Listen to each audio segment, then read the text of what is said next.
Brandon Flood. I serve as the Associate Director of Workforce Development for Eastern State Penitentiary. Fairly new to the organization. I've been here about 5 months now, but have been connected with Eastern State since 2019 in other professional capacities. Part of what we're going to be doing here today is talking about our Preservation Trade Center program. If you go to our website, as you guys can see, in addition to the tours and the exhibits, we also have programming here as well related to workforce development. One of those programs is our Preservation Trade Center program.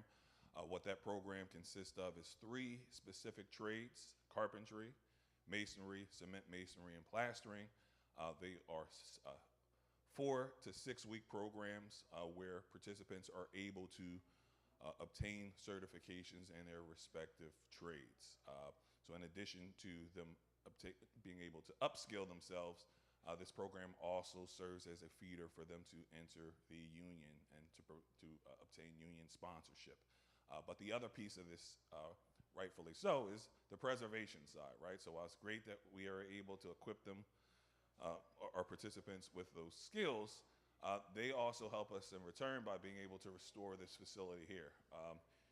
As you guys know, especially our visitors, the goal isn't to modernize the structure here, it's to preserve the structure to the extent that we can. So that's what the Preservation Trade Center consists of. Our graduates, our most recent cohort, they graduated on May 6th of this year, so not too long ago. So what we're going to do is we're going to have a preservation trades panel discussion. We're doing this in conjunction with the month of May, which is Preservation Month.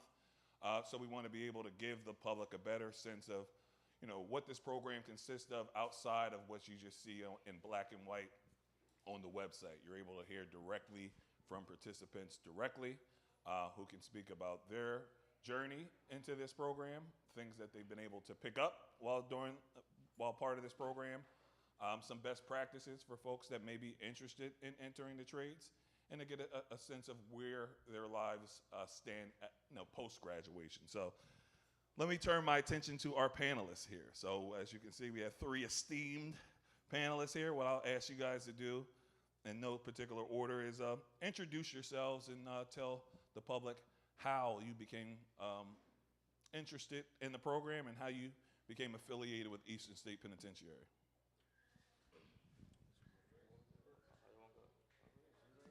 How y'all doing? My name is Quadir Fasaro.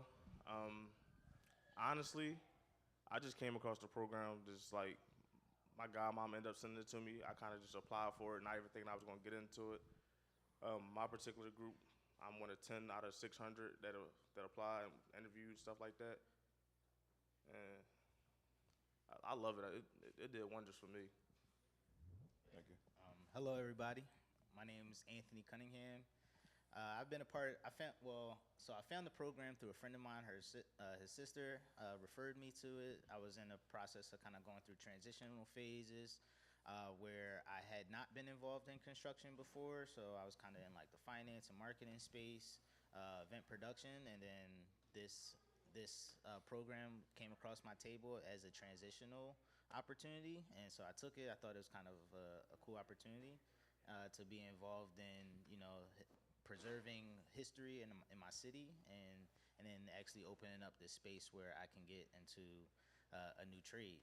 I'm also kind of forgetful, so I do have to go through certain things sometimes. I do have some items up at the front door as well too, but I meant to bring them so I could show you physically some of the things that we've been able to do. I don't know if there's somebody that could go grab those real quick. Yeah, we'll handle that for you. All right, thank you. See how eager he was to just get on the panel? He left his personal effects, up front. Najir? My name is Najir Cornelius. How I came across this program, I've been through 2 separate programs before.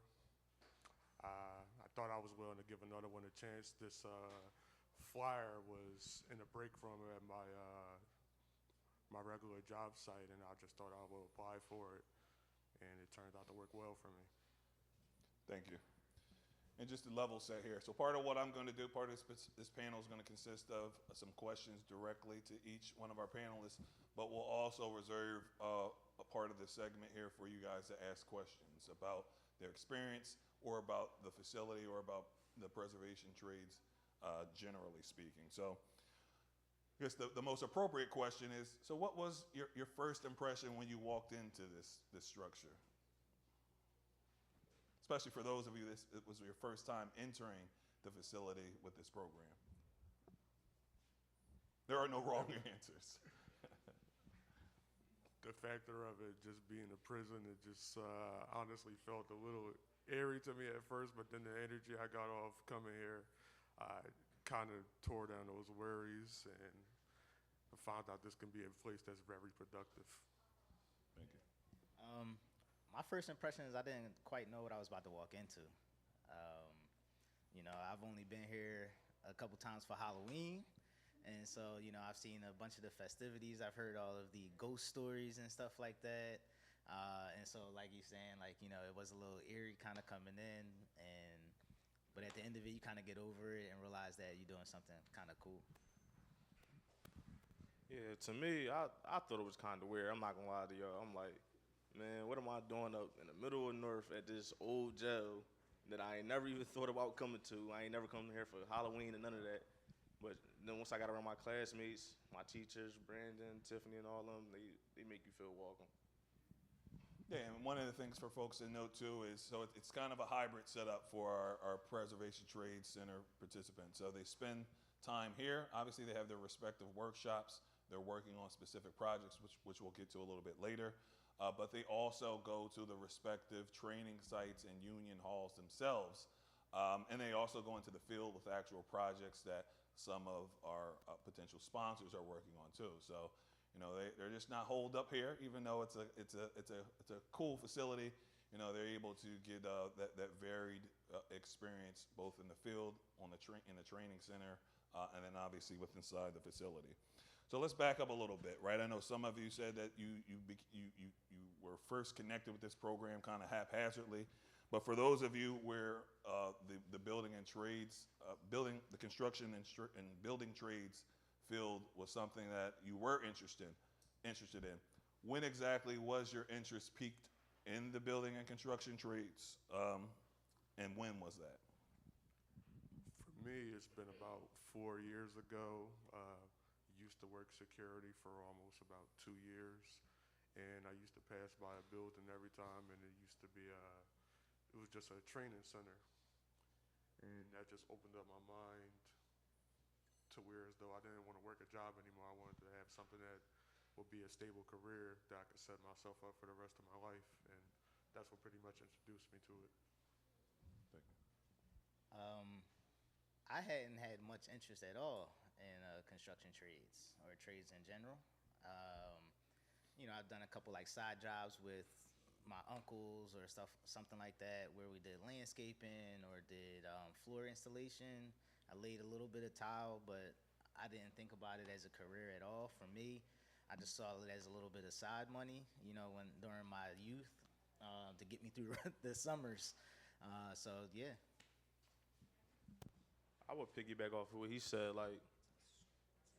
Even up until when I walked in, the first day, maybe first 2 days, I still didn't have any interest in it. It took me actually going through the program, and it's my particular group. I'm a carpenter. When I was young, I thought carpenters was people that just put carpet down. I didn't know that we had basically parts and everything, from buildings to literally everything. Any structure that you see, carpenters have parts of. So I actually piqued my interest while I was going through the program. Right, and it's important to ask that question because, this program is going to be a recurring program. It takes place, usually we began in March and then we concluded in May is when the graduation was. And the reason why the program has that schedule is because usually around spring, especially the middle of spring, the beginning of summer is when the construction jobs are plentiful, right? The weather is nice and appropriate, and you have the best opportunity to be able to land sponsorship, but more importantly, there's more work in the city. So, it just goes to show, next year we'll be doing the same thing. We'll begin marketing about November. And it just goes to show that there's different pathways here, right? You don't have to be an expert or have previous experience. You just have to be committed to the trade, and and obviously be willing to put the work in. So, being that this month is the preservation trade is preservation month, you know, and this is to all three of you. So, how familiar were you guys with historic preservation prior to enrolling in this program? 0%.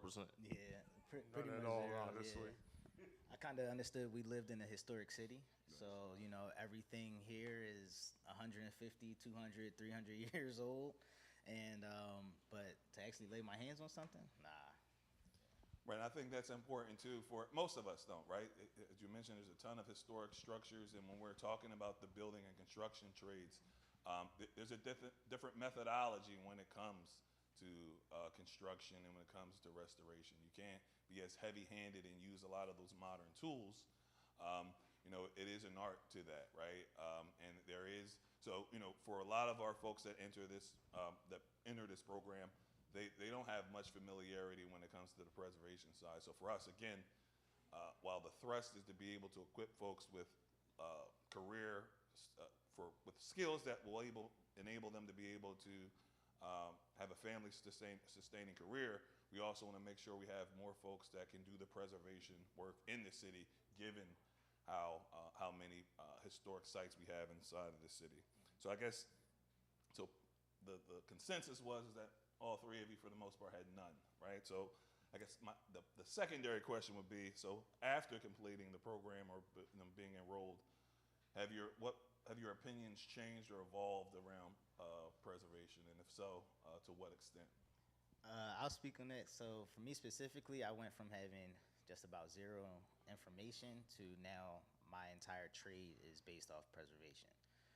So after this program, I felt like I had a crash course of a college semester, or let's say like a crash course, actually associates. It feels like, because of how many classes we sat through, how much information we were able to absorb. And all of the projects we were doing, I found really interesting. So for me, after the program, I ended up finding myself in what's called PCC, and that's pointers, caulkers, and cleaners. And the primary focus of the company that I'm at now is restoration and preservation. And so, yeah, and that is with a union company that had been facilitated essentially through this program. From my perspective, I definitely looked at it a little bit different, because like, with construction, you never really think about restoring something. It definitely is, you do have to be super, super delicate to basically preserve the old charm while also making it last long. And I don't know if you want us to get like into what we're doing after now. Yeah, You want to do that down? it. All right. Well, I'll get to that more down the line, but it literally, like, what I'm doing now directly translate to what I learned from here, and I didn't know anything, literally. I didn't want to touch a table saw. I didn't want to touch none of them saws. I didn't want to make a mistake. And it's like, it's definitely a great program. Y'all gonna hear me say it 100 times. For me, it shows me that concrete doesn't just vary the breaking down concrete and just pouring it down. Even though I don't have the field I haven't went into is preservation exactly, it just opened my eyes to how much every single trade varies. It's not just the simplest thing that you could possibly think of it being.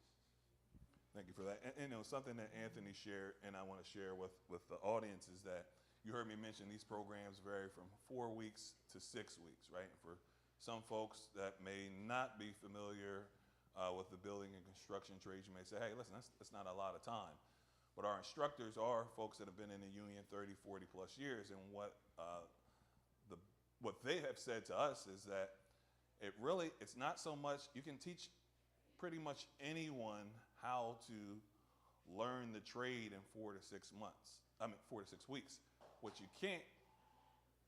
you often can't teach is those intangibles, right? Showing up on time, having that work ethic, conflict resolution, a lot of those soft skills, and just, character and integrity. Those are things that either are somewhat innate or that you either got it or you don't, right? And whereas our instructors have said, when it comes to the actual trade or the skill itself, 4 to 6 weeks is the optimum time period to be able to teach someone that trade. So for anyone who may have thought about, hey, that doesn't seem like a lot of time, based upon the experts in the field, they say that that is the appropriate time. So let's pivot to some of the special projects that you guys have worked on. So twofold. Any special projects generally that you've worked on, and then any preservation-related projects that you guys worked on here in Eastern State. Anyone want to share? The projects I worked on here at Eastern State, if you walk around the site, you'll see a bunch of the skylights. Because if you can look inside the building, it's decaying because the water will drip down from the roof. So we rebuilt the skylights, made like plastic coverings and over them, so it's gonna help the building last longer. Also, in another building, I don't think it's open to the public yet. It's not open to the public yet, is it? No. It's another building that I think they're eventually trying to open whenever they, we end up doing some window restoration. Everything from recalking them to wood epoxies and stuff like that. And it literally looks like brand new, but aged. So, Yeah. The project that we worked on here with Eastern State, I was a part of the masonry program, so we primarily focused on concrete, brick, mortar, things like that. So our project specifically, we're working on 2 of those walls. I'm sorry about that. We're working on 2 of those walls out front. So as you come in the main gate and you see where the offices are, there is a wall right as you bend the corner going left where we recently just repointed. So we scratched out all of the mortar in between the stones, took out whatever stones we thought were failing. And actually, I brought up some items, so we pulled out things like this in the wall.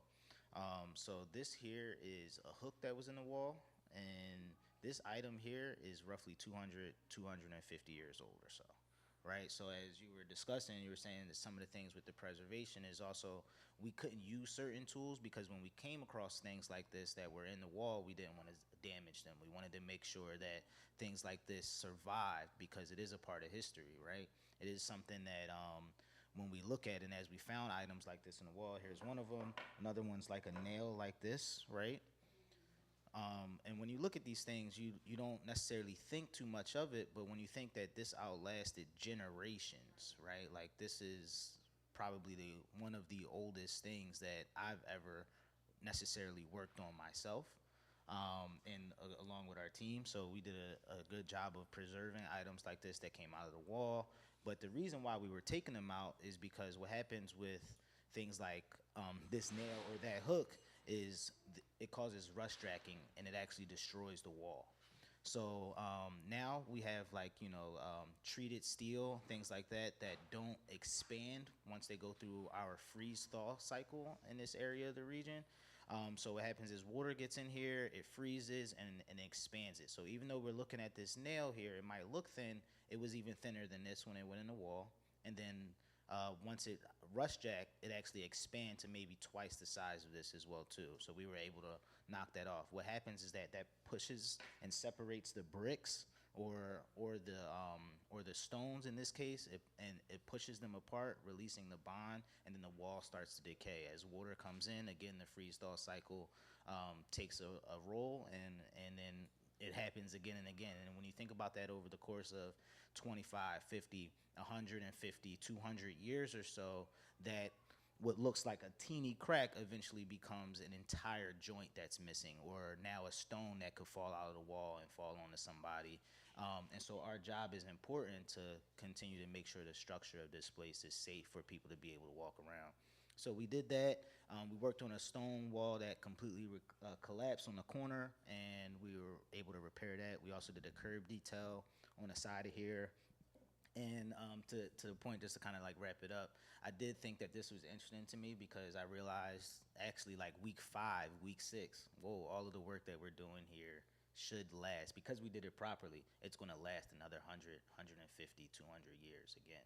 So the work that we did here will outlive me, and hopefully, my kids, my grandkids, and their kids could be like, oh yeah, great grandpa touched this wall right here. He's the reason why, some of the or some of the foundation is considered safe here. So I thought that was interesting, and yeah. So hopefully the place continues to get funding for that long, so that a process like that could happen. Thank you. For my class, we only had 3 individuals. We all chose to be a cement mason. What we worked on at the job site here, right there at cell block 4, that pathway on that right-hand side, we broke up all the old concrete that was there previously. We discovered, what's that? Red brick, red cobblestone as like a pathway that we had to cover over. One of the headaches that we all have to deal with when we poured the new concrete. Well, breaking the old concrete that was there was to make sure that we didn't damage the wall. Yes, to damage the wall. Or that brick that y'all found, because Yeah. that was something that y'all didn't anticipate for it. Liz didn't know that was there. Once y'all did the construction, then she sees it and she's like, all right, but we also want to preserve what's been underground as well, too. We didn't go in with hard jackhammer, so we had one 45-pound jackhammer, a 60-pound jackhammer, 90-pound jackhammer. We decided to go with the 45-pound just to make sure that we didn't damage any of the brick that was there. Just to cover it back up. Yeah. Well, thank you for that. One of the words you just used, you used the term headache, right? So I know Quadir has made it seem like it was all sunshine and rainbows here, which it was for the most part. But you also, for the good, you have the bad, right? You have some challenges that you encounter. So my next question to you guys would be: describe some of the challenges that you confronted while working on projects generally, and then on some of those preservation projects.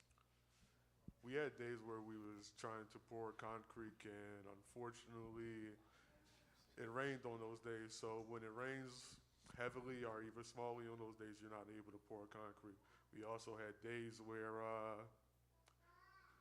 pretty much the concrete truck that was supposed to come in, because we're not allowed, certain trucks are not allowed to that access point right there because they're just too high.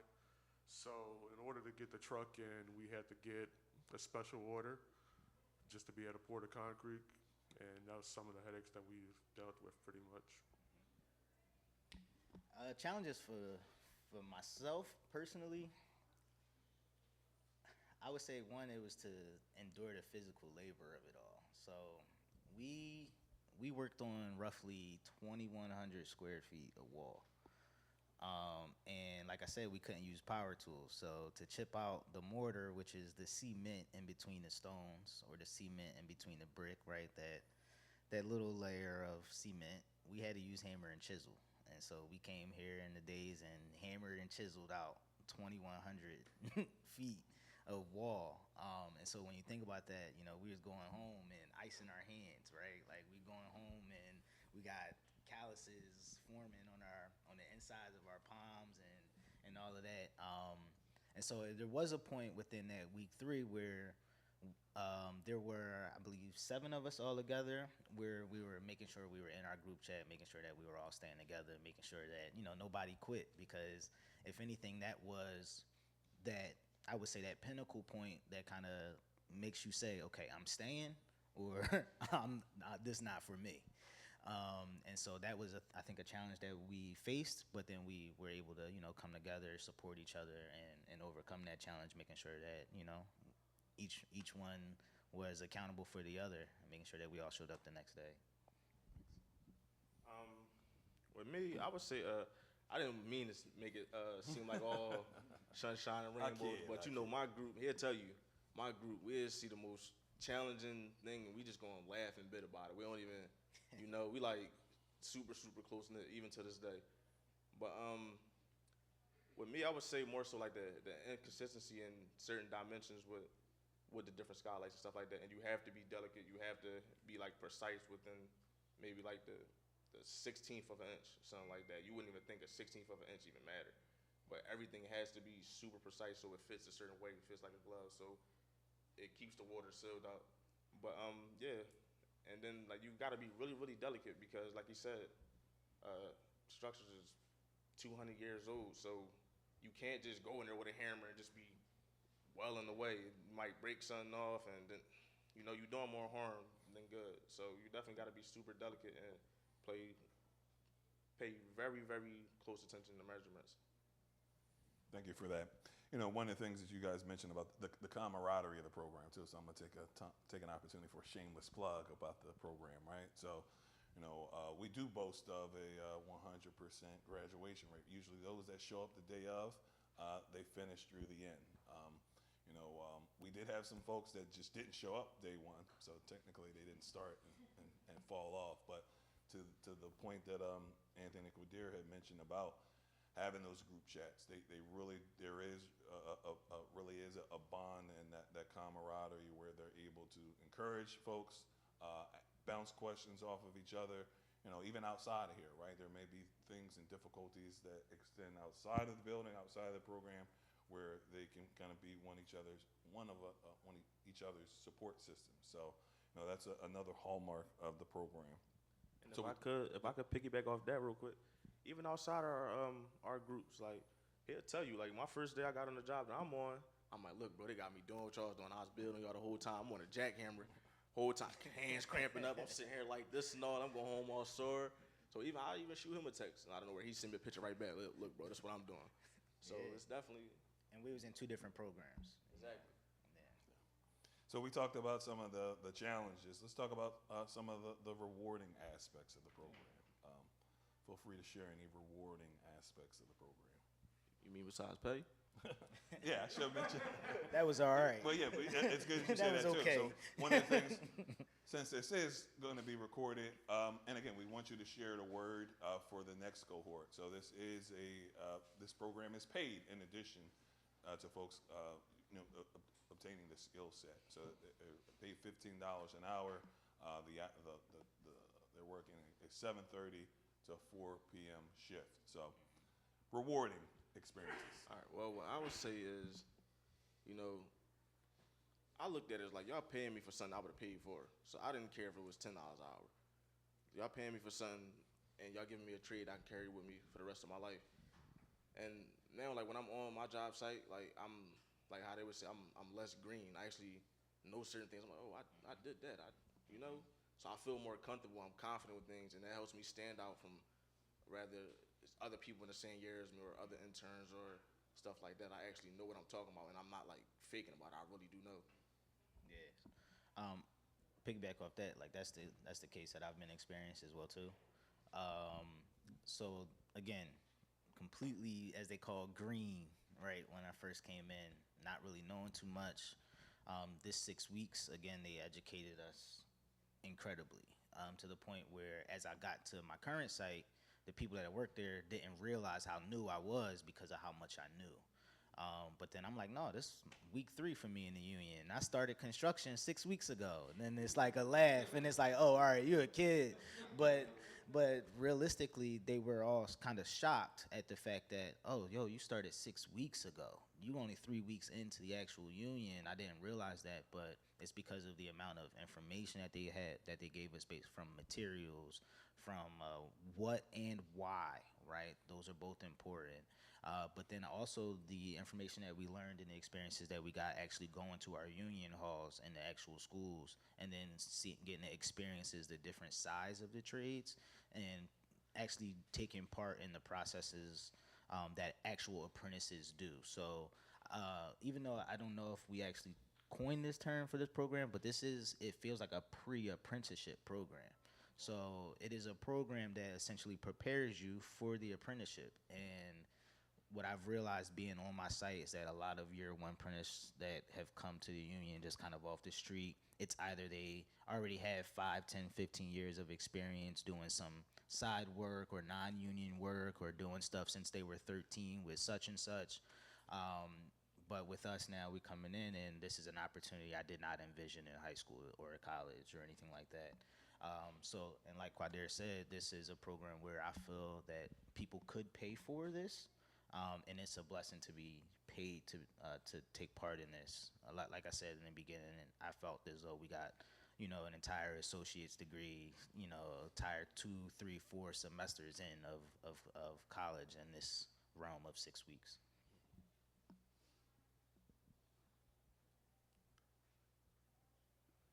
To me, it's definitely been rewarding that this program has paved the way for me to, for us to be able to get into the union. From my previous experience, I heard that it's been so hard to get into almost any of them, and it's like competitive. That's what I was expecting to come in to this program and experience, but it just hasn't been like that. Um, I learned a lot here. The pay helped. It definitely helped. Not to mention, we contribute to, again, like something that's going to be here for a long time. Like, I do think that that is really cool. And obviously, throughout our careers and our constructions, we're going to be able to say that at multiple projects. But for me personally, to be able to say that this was my first one, I think is very rewarding. Like, that's one of those intangible rewards that I feel like I've obtained from the program as well. And if I could add one last thing to that, I would say I think they did a great job picking instructors. Like, even with like not just hair. With us, we went to Eastern Atlantic Carpentry Academy, so they actually have a partnership with them. Where just though we went up there, we built a bathroom with a metal wall, a wood wall here, a window. We putting the floors down, we putting sheetrock up, all that.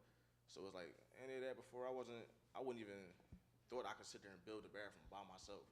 So, and with these instructors that with these instructors that they do have, like our main teacher, his name is Chris Capaldi. He dropped out of high school in 10th grade. And I'm not trying to get too deep into finances or anything like that, but he well off. Like, he take care of his family. He running an Amtrak job out Lancaster. He's doing he running another project with Thomas Jefferson University as a high school dropout from South Philly. And he'll tell you, like, seeing stuff like that. Even the head guy that runs the Carpenter Union, he'll tell you he was facing 25 years, and he's well off. So it's definitely like a great opportunity. It's like not only are they well off, but they well respected in the construction space. Those names. So the person that I was our instructor, his name is John Tredecki, and he works with Dugan Construction Company. He actually was my referral to get in there. He picked me up there. But when you say his name across the city, other construction sites, other union halls, people know who he is. They respect what his decisions that he's making, the person that he is, and the amount of knowledge that he has in the space. Yeah, and this is a appropriate time to shout out our program partners as well. So, in addition to our instructors from the union, when it comes to anything programmatically, your program is only as effective as your instructors are. But I have to shout out our program partners, Philly Rebuild, as well as PowerCore PHL. We can't do this alone. They've been very helpful when it comes to resources, logistical resources as well, even, professional development, right? Because it extends beyond just being able to do the work. As you heard, they use the term green, right? You have some folks that are super green and it's a culture shock that construction and building trades feel, right? So you're being introduced to a new environment. You're being introduced to a whole new culture, different people, and being able to navigate that in a way that doesn't turn you off or discourage you. That's a testament to the program, to the instructors, as well as the participants. So, thank you guys for sharing that. Hey, you mind if I add one more thing? Absolutely. So, the touch on the professional development, everything from teaching us how to manage our feelings to money to everything. Like, literally, like, we had life coaches. Like, I come from like a extremely like crazy background. Like, I come from the trenches, if y'all want me to, like, and I even like I still I gotta reach out to her again. It's set up now where I'm only 25, and I'm able to through this program with my life coach, I'm able to go back and talk to youth to save them from going through certain things that I went through, or like because when you grow up in certain environments and stuff like that, all you know is I don't know if he's doing is right or wrong, but I know that he's getting money doing it. So I never even thought construction. I never even thought that I can make this type of money doing construction or anything like that. So I think they definitely like they broaden like your horizon and open up your eyes. So Thank you for that. And that's a good segue for my next question. is especially for those of you that didn't have a building and constructions background prior to coming. You know, in addition to the money part, right? We know that construction, the building and construction trades. Some folks may have thought that, hey, it's just grunt work. There's not, you can't really take care of a family. What's some of the biggest misconceptions that you've been able to uncover and correct when it comes to the building and construction trade? I got one off the top. That you're too old, that you're too young, that you too small. The youngest person in our class was what 18. We had 18. What X and Chris 18 and 19, fresh out of high school. And I think the oldest one was what maybe like 40. And we had a female in our class and everything. Treated her exactly the same. That's the number one thing I feel like telling yourself that you can do it. I never thought I would be doing construction. I never thought I would definitely be coming back talking to y'all about it. So it just any and everyone can do it. Just about your mental fortitude and your work ethic. Nice. Can you say the question? What's the biggest misconception about the building and construction trades or preservation trade that you would want to take this time to correct? One of the prevailing misconceptions. That it's a dying field. The work is there, right? So one thing that I've learned walking in is that we need people. I was told multiple times throughout the program, and I'm being told now that I'm actually in the union. The rate right now for every 5 guys or so that retire, and it actually is a little bit worse depending on what trade you're looking at, but every 5 guys that retire, it's about 2 or 3 new guys coming in. Right, so that puts us up here and people that come through this program in a unique predicament.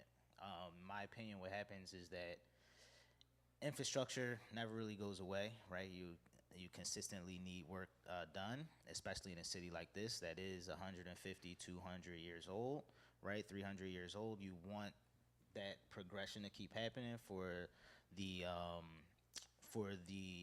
progression in the building space to happen, but also for the preservation of what's there to remain, right? And if we're thinking about those numbers of for every 5 guys retiring, only 2 or 3 people coming in, what's going to happen is it's going to put us in a unique space where, one, we're possibly going to be like the people running these projects eventually, right?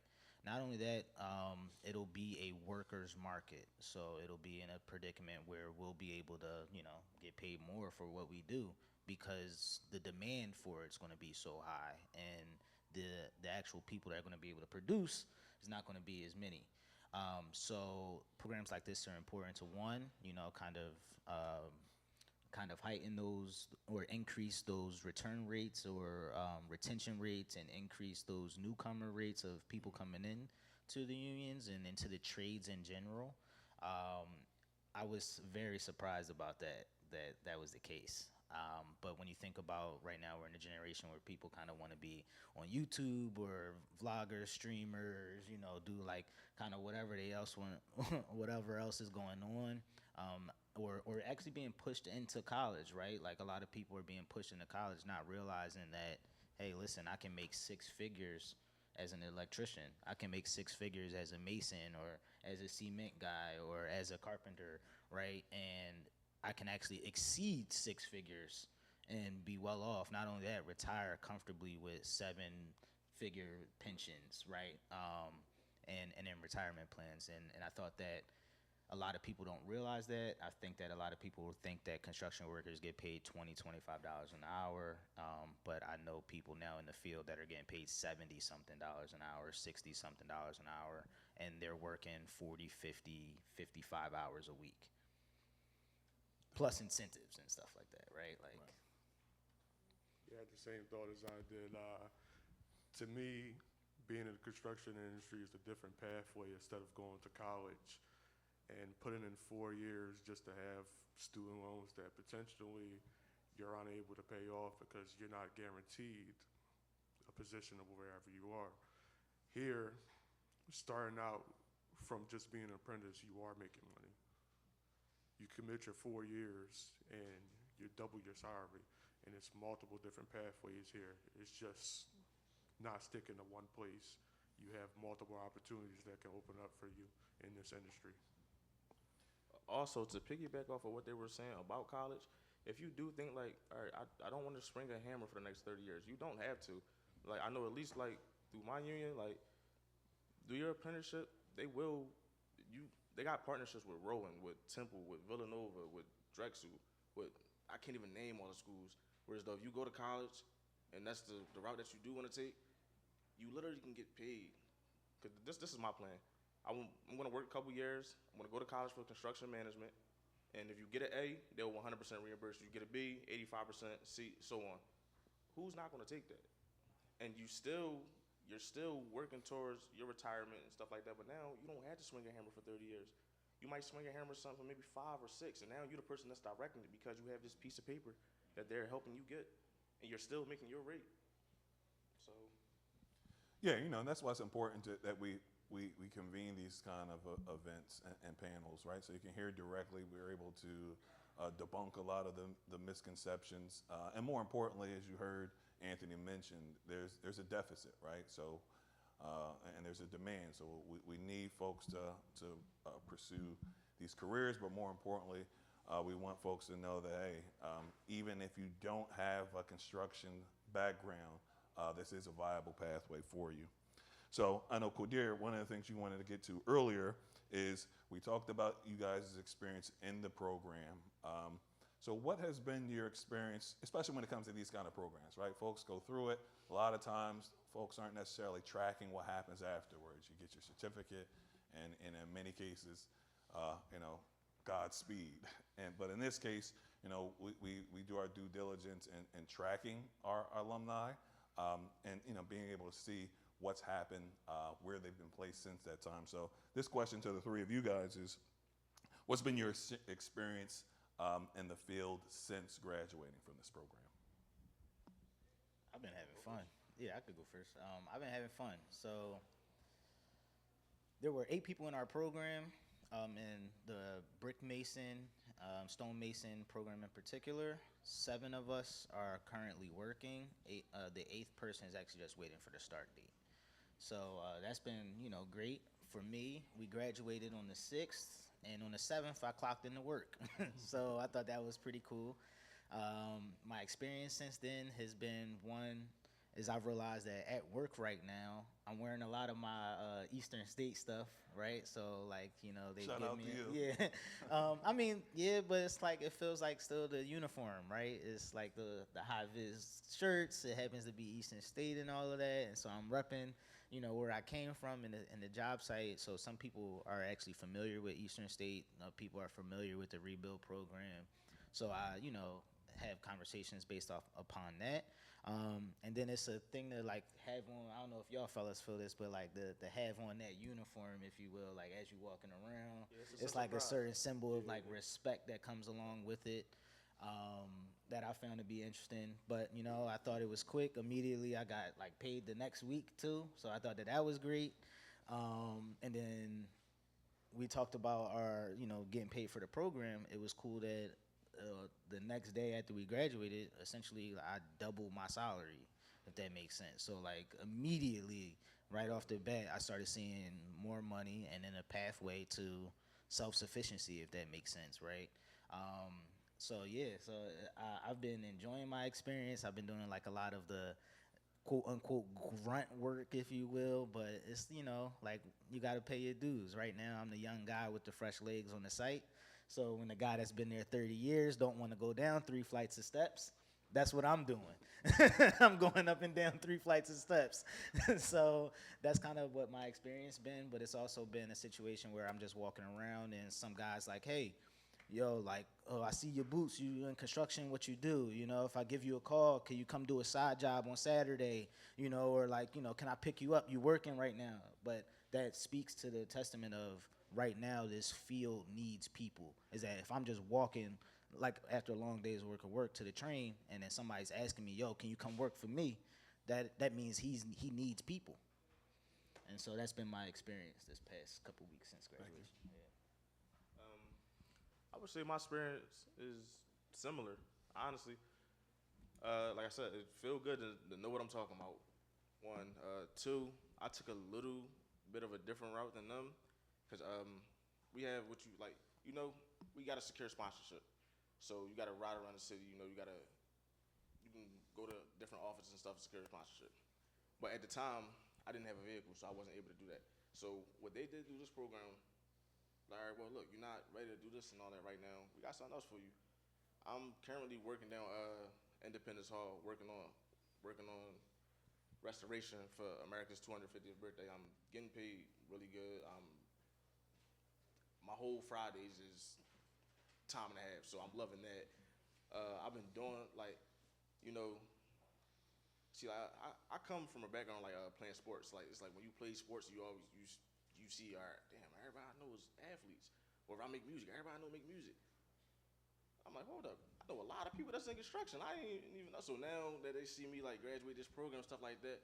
Hey, bro, look, I'm doing this bathroom, I'm doing this kitchen, I'm doing this. You want to do this? You want to do that? You free today? I might make 150, 200 for a couple hours. All of a sudden, I never even thought about my. All right, yeah, that's extra little pocket change. I ain't even counting that plus the check I'm about to get. So, Thank you.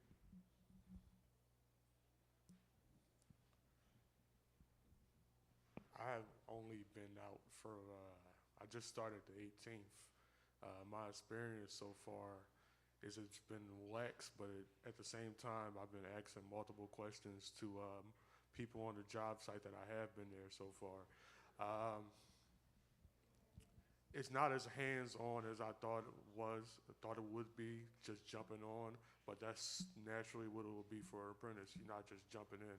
You're not as knowledgeable as in every single aspect, and they don't expect you to be. They'll take their time with you. You ask your questions, get as much knowledge as you can. Even just looking at the trades that's there on the job site, I'm not asking questions from my one trade. I'm asking questions from multiple different trades just to pick up little nicks and cracks of knowledge. That's been my experience so far. Yeah, that's to that point. I've been doing that too. Yeah. I've realized that's also how you stay safe on a workplace as Yeah. well too. It's like because you might be in your field doing your thing, but while I'm on site right now as a brick mason, I got carpenters there, electrician there, is steel guys there, iron workers there. They literally had to drill 50 feet into the ground. So they brought this big old drill. So it's like I'm asking questions because I want to know, all right, how close can I be to something, right? How far should I be away from something, right? Like if something goes wrong, where's the off switch for this compressed air hose, right? Like how do we just turn this off? So I'm doing like little simple things like that. Yes, it helps me learn, the trades, get familiar with the people on the site that I'm working with, but it's also important to help us stay safe for ourselves and to just be knowledgeable about what's also happening around us. and speaking on being safe, this is not maybe super major. I wouldn't say I'm a person that's scared of heights, but I like secure ground beneath me. Like now, I might be at the job site. Now I may be 40 feet in the air on a scissor lift or a swing lift or something like that, and I'm comfortable because I've been on the roof here. I've been, like, I'm not. I'm comfortable. I know what I'm doing up there basically. See, it's funny that you bring that up because on our site, like on our job, like we got scissor lift. I got a scaffold right now. Like part of our job description is even like the scaffolds that come down, the swing scaffolds. Yeah. So if it's something that got to get done you talking about 40 feet, but imagine if like you got to do something on the 30th floor. And like, like you standing there. So one of the conversations we actually had with our OSHA person is it's a difference between something being safe and you being afraid of something. Right. And so like when you have the competent person or the guy that's been doing it for 30 years, like, yo, this is safe. Like meets all the regulations of safe, man. We got you tied in. Yeah, you 50 feet in the air, but once you realize, okay, I'm good, I'm safe, this is a comfortable environment, this has been stress tested so many times before me, then you kind of just, it's that fear hump that you get over of like, all right, cool, I'm looking down and people look this big, And all right, I have one final question before we'll take questions from the audience. We touched on different aspects of the program. We touched on what you guys have been doing since graduating for the program. But for someone or for anyone who may be interested in pursuing a career in the building and construction trades or the preservation field, what advice would you guys give them? Simple. Do it. Do it. Be on time, be early. It's like, For sure. but that too. but I would say, yeah, definitely give it a try. Talk to people around you, right? Like I do think that being in the trades is probably one of the more secure, like, work decisions somebody can make. Yes, you have different pinnacles and laws of work seasons, but ultimately that's what's getting subsidized. You're talking about like government money's coming into that, tax money's going to it. Developers need stuff done, so there's ample opportunity. I do feel as though that if somebody's considering it, give it a try. It's not something that once you sign that dotted line, you there for life. You gotta be there for life. But it is one of those things where you can go to work between 7 and 3 or 6 and 2, and then you got the rest of your day. So if you want to, take afternoon classes to continue on your path to do something else or go on your other venture, then absolutely. Like, we are in a space again where people need workers, the work is available, the money is there, and you're done before the end of most business hours. So yeah, give it a shot. If I could piggyback off that briefly, like, honestly, if y'all knew the headspace that I was in before I got the call for this program, like, I literally just came from an eye doctor's appointment where they told me one of my eyes, I had 4 custody of my daughter, so it's just me and my daughter. So being a single dad is only certain outlets that you can take, and I have a background. So it's like, all right, look, I can go work here and all that, but that's not really taking care of no kid. That's not provide. It's not doing this. It's not doing that. So I felt defeated. Literally, I'm like, all right, one of my odds is a little bit too worse. I can't pass the DOT. I'm like, and I didn't really want to drive trucks and nothing like that. 'Cause I didn't want to be away from my daughter. But it was like, I'm like, look, I'm gonna do whatever I gotta do to do what I gotta do. This, as I'm in the middle of all these negative thoughts, Tiffany literally called me, and I'm like, yo, like, what's the odds? And then I got in here. That's why I don't mean to make it sound like it's all sweet and all, but to me it was a great experience because honestly, we graduated maybe a month ago, and it's already changed my life. I got me a new car, got me a bigger and better house in a great area for me and my daughter. My daughter is in one of the best charter schools in the city. She start in August, so it just allows me to do a lot of things that I didn't know coming from where I came from that I would be able to do a legit way. So it's like, I'm forever gonna be grateful for it. I don't care if you ask me to come back and talk 20 times. I'm doing it. I just look at the trades as an opportunity, as even if you just picking up little nicks of knowledge in multiple fields, this is something that you could take with you for the rest of your life. That knowledge will always be power for you. And if I may too, to address what Quadir had mentioned, part of my role is to kind of serve as a liaison between the participants, the instructors, as well as our program partners.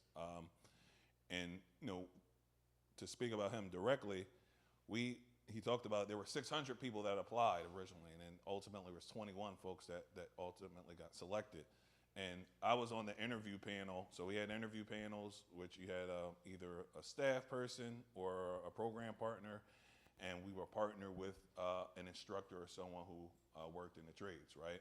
So it was a two-man interview teams. And I had the privilege of serving on one of those interview teams, and Quadir was one of the folks we interviewed.